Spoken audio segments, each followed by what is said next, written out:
Manifesto பயங்கரமா சொல்லிட்டு ஒரு விஷயத்தை கூட நடத்தி காட்ட மாட்டாங்க. 500க்கும் மேற்பட்ட அறிவிப்புகள் வாக்குறுதிகளாக இருக்கு. பயங்கரமா அனௌன்ஸ்லாம் பண்ணாங்க.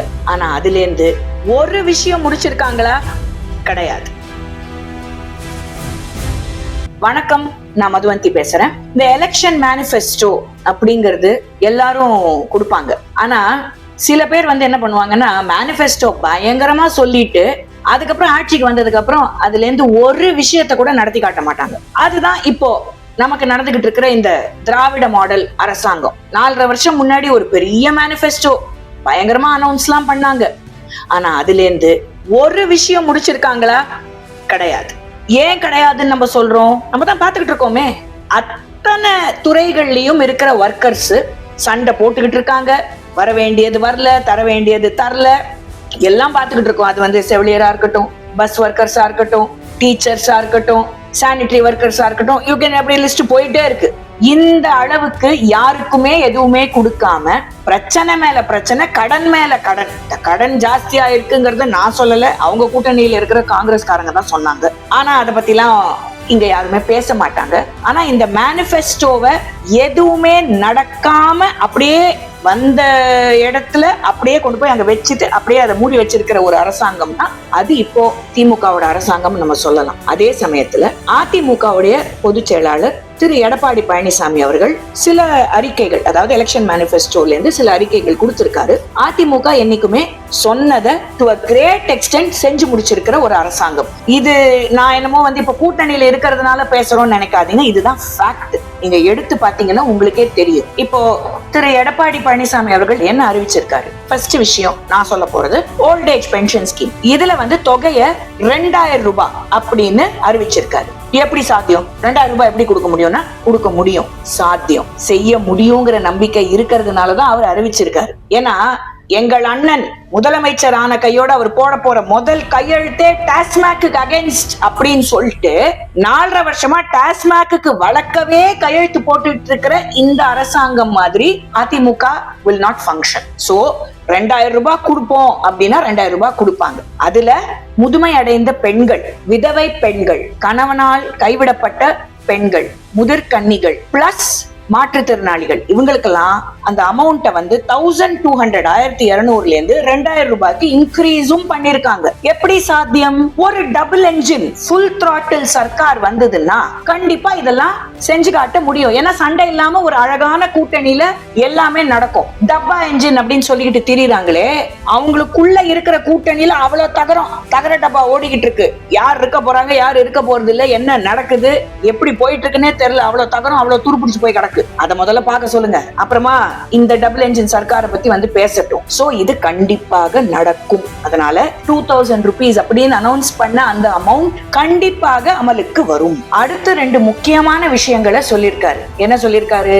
மாணவர்களுக்கு அந்த வங்கிகள்ல வாங்கின கல்வி கடன் தள்ளுபடி. பெற்றோர்களுக்கும் இளைஞர்களுக்கும் மாணவர்களுக்கும் இந்த பிரஷர் ரொம்ப இருக்கக்கூடாது படிக்கிற காலத்துலங்கிறதுனால அந்த வங்கி கடன் வாங்கினது தள்ளுபடி செஞ்சதோட இல்லாம அந்த தொகை அரசே ஏத்துக்கும் அப்படிங்கறதையும் தெளிவா சொல்லியிருக்காரு. அண்ட் எந்தெந்த குடும்பங்களுக்கு ரேஷன் கார்டு இருக்கோ 1 வருஷத்துக்கு அவங்களுக்கு 3 கேஸ் சிலிண்டர் வழங்கப்படும் பர் இயர் அப்படிங்கிறது தான் கணக்கு. சோ ரேஷன் கார்டு கண்டிப்பா இருக்கிறவங்களுக்கு இது கண்டிப்பா நடக்கும். இது எப்படி சாத்தியம்? 3 கேஸ் சிலிண்டர் எப்படி கொடுக்க முடியும்? கல்வி கடன் எப்படி தள்ளுபடி செஞ்சு அரசே எப்படி அதை ஏத்துக்க முடியும்? இதெல்லாம் கேட்டுக்கிட்டே இருக்கலாம். ஏப்ரலுக்கு அப்புறம் இதெல்லாம் நடக்கும் போது இங்க இருக்கிற ஆப்போசிஷன்ல இருப்பாங்க இல்லையா, அப்போ அவங்க ஐயோ நடந்துச்சேன்னு தான் வருத்தப்படுவாங்களே தவிர்த்து ஆஹா தமிழ்நாட்டுக்கு ஒரு நல்லது நடக்குதுமான்னு பாராட்ட போறது இல்ல. சோ இவங்க என்ன பேசினாலும் பேசிக்கிட்டு போட்டோம், நடக்க போறது தான். இன்னொரு முக்கியமான விஷயம், இந்த ஜல்லிக்கட்டு எல்லாருக்கும் தெரியும். யாரு ரத்து பண்ணாங்க, அதுக்கப்புறம் யாரு போராடி அதை திருப்பி தமிழ்நாட்டுக்கு கொண்டு வந்தாங்க அப்படிங்கிறது தெரியும். தமிழர்களின் வீர விளையாட்டுன்னு இன்னைக்கு சொல்லிக்கிட்டு குடும்பமா போய் உக்காந்து பாக்குறாங்களே, அன்னைக்கு எங்க போச்சு? சோ இது எல்லாருக்கும் தெரியும். நான் இந்த ஜல்லிக்கட்டு சம்பந்தப்பட்ட சில முக்கியமான அறிக்கைகளை எடப்பாடி ஐயா சொல்லியிருக்காரு. என்ன சொல்லியிருக்காரு? ஃபர்ஸ்ட் பாயிண்ட், ஜல்லிக்கட்டு நடக்கும் பொழுது பை சான்ஸ் அந்த மாடு முட்டி அந்த இளைஞர் அகால மரணம் அடைஞ்சிட்டாருன்னா அவர் குடும்பத்துக்கு ஒரு காம்பன்சேஷனா 10 லட்சம் கொடுக்கப்படும் அப்படின்னு ரொம்ப தெளிவா சொல்லியிருக்காரு. அது மட்டும் இல்ல, extreme injuries due to this யாருக்காவது நடந்ததுன்னா அவங்களுடைய மெடிக்கல் எக்ஸ்பென்சஸ்க்கு 2 லட்சம் கொடுக்கப்படும் அப்படிங்கறதையும் தெளிவா சொல்லியிருக்காரு. அண்ட் கவர்மெண்ட் அப்ரூவ்டு இடங்கள்ல ஜல்லிக்கட்டை நடத்தினா, திருப்பியும் சொல்றேன், கவர்மெண்ட் அப்ரூவ்டு இடங்கள்ல ஜல்லிக்கட்டை நடத்தினா கவர்மெண்டே அங்க அதை நடத்துறதுக்கு ஒரு சப்போர்ட் சிஸ்டமா 5 லட்சம் ரூபாய் தரப்படும். The government will give 5 lakhs. யாரு கவர்மெண்ட் அப்ரூவ்ட் இடத்துல இந்த ஜல்லிக்கட்டை நடத்தினாலும் அப்படிங்கறதையும் ரொம்ப தெளிவா சொல்லியிருக்காரு. சோ தமிழர்களுடைய ஒரு பண்பாட்டா இருக்கிற இந்த ஜல்லிக்கட்டு, இந்த ஒரு போட்டிக்கு இந்த அளவுக்கு as a government we will support. இத ரொம்ப தெளிவா சொல்லியிருக்காரு. இது ரொம்ப முக்கியமான ஒரு விஷயம். இதை எல்லாருமே கவனமா பார்க்க வேண்டிய ஒரு விஷயம். இந்த மைனாரிட்டிஸ கன்வீனியன்ஸ்க்காக யூஸ் பண்ணிக்கிட்டு அவங்கள ஏவி விடுறது, பிரச்சனை வந்தா வேணும்ட்டே அவங்கள ஃப்ரண்ட்ல நிக்க வச்சுட்டு பின்னாடில இருந்து செயல்படுறது. நான் எதை பத்தி பேசுறேன்னு எல்லாருக்கும் தெரியும். திருப்பரங்குன்றம் மேட்டரை பத்தி தான் பேசுறேன். இந்த மாதிரி எல்லாம் மைனாரிட்டிஸ உபயோகப்படுத்தாம நிஜமாவே அவங்களுக்கு என்ன தேவை அப்படிங்கறத புரிஞ்சுக்கிட்டு ஒரு அறிக்கை சொல்லியிருக்காரு. என்ன சொல்லியிருக்காரு?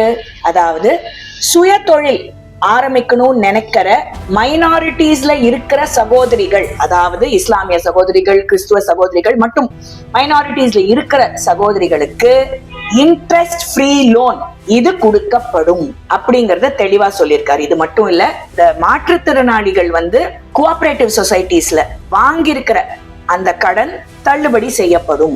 யாருமே இங்க ரத்து செஞ்சிருவோம், எல்லாத்தையும் இலவசமா கொடுத்துருவோம். What is possible is being spoken, what is doable is being spoken, what is practical is being spoken. So தள்ளுபடி செய்யப்படும் அப்படிங்கறதையும் தெளிவா சொல்லியிருக்காரு. இதுதான் ஒரு அரசு அங்க இருக்கிற எல்லா தரப்பான மக்களுக்கும் என்ன தேவை அப்படின்னு புரிஞ்சுக்கிட்டு செயல்படுற ஒரு விதம். ஒரு தரப்பு மக்களை யூஸ் பண்ணிக்கிட்டு, கன்வீனியன்ஸ்க்கு மட்டும் அவங்கள யூஸ் பண்ணிக்கிட்டு அதுக்கப்புறமா அவங்கள தூக்கி போடுறது, நம்ம அதுக்கப்புறமா சந்தோஷமா நம்ம குடும்பங்கள் எல்லாருமே நல்லா இருக்கலாம் அப்படின்னு நினைக்கிற ஒரு அரசாங்கம் கிடையாது. இப்ப இது எல்லாமே எப்படி சாத்தியம், எப்படி நடக்கும், எப்படி செய்வாங்க அப்படின்னா பார்க்க தானே போறீங்க. ஏப்ரலுக்கு அப்புறம் கண்டிப்பா ஒரு நல்ல ஸ்டேபிள், ஆனஸ்ட், குட் கவர்னன்ஸ் இது தமிழ்நாட்டுக்கு வரதான் போகுது. டபுள் என்ஜின்னா அது ஃபுல் த்ராட்டில், தகர டப்பா கிடையாது. ஃபர்ஸ்ட் அண்ட் ஃபார்மோஸ்ட் கூட்டணியில ஆட்சி அமைச்சிட்டு அவங்களுக்கு ஆட்சியில பங்கே கொடுக்கலங்கிறதுனால தான் எல்லாரும் கத்திக்கிட்டு இருக்காங்க. இவ்வளவும் நடந்துகிட்டு இருக்கு, அதெல்லாம் பார்க்க தெரியலையா? இங்க கேள்வி கேட்க ஆரம்பிச்சிட்டாங்க. அதனால இது it's a natural alliance, it's a friendly alliance, it's a mutual alliance. அதனால எப்படி எதை எந்த தருணத்துல தமிழ்நாட்டுக்கு செய்யணுமோ அதை கண்டிப்பா திரு எடப்பாடியாரோட தலைமையில அரசாங்கம் செய்யும். அதுக்கு மத்திய அரசாங்கமும் முழு ஒத்துழைப்பை கொடுக்கும். இதுல எந்த மாற்று கருத்தும் கிடையாது. சோ மக்களே, இதை நீங்க தெரிஞ்சுக்கிட்டு ஏப்ரல்ல யூஸ் யுவர் வோட் வைஸ்லி. கண்டிப்பா செய்யதான் போறீங்க. எங்க அப்பன் திருப்பரங்குன்றம் முருகன் உங்க எல்லாருக்கும் நல்லதை கொடுப்பான். வணக்கம். பாரத் மாதா கி ஜெய்.